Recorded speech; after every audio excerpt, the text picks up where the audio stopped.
മരുഭൂമിയിലും വഴി തുറക്കുന്ന ഒരു ദൈവമുണ്ട്. മരുഭൂമിയിലും നീരുറവ തുറക്കുന്ന ഒരു ദൈവമുണ്ട്. കലങ്ങി മറിയുന്ന അല്ലെങ്കിൽ യോർദാനാണെങ്കിലും അതിന്റെ മുൻപിലാണെങ്കിലും വഴി തുറക്കുന്ന ഒരു ദൈവമുണ്ട്. ചെങ്കടലായിക്കൊള്ളട്ടെ, അതിന്റെ മുൻപിലും വഴി തുറക്കുന്ന ഒരു ദൈവമുണ്ട്. സാരാപാത്തായിക്കൊള്ളട്ടെ, അവിടെയും വഴി തുറക്കുന്ന ഒരു ദൈവമുണ്ട്. കെരീത്തായിക്കൊള്ളട്ടെ, അവിടെയും വഴി തുറക്കുന്ന ഒരു ദൈവമുണ്ട്. 5 അപ്പം കൊണ്ട് 5000 പേരെ പോഷിപ്പിക്കാൻ കഴിയുന്ന ഒരു ദൈവത്തെയാണ് നാം ആരാധിക്കുന്നത്.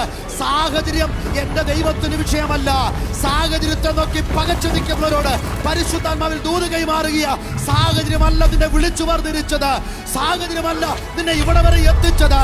സാഹചര്യമല്ല നിന്റെ മുൻപിൽ വഴി തുറന്നത്. സാഹചര്യമല്ല നിന്റെ തലമുറയ്ക്ക് മുൻപിൽ വഴി തുറന്നത്.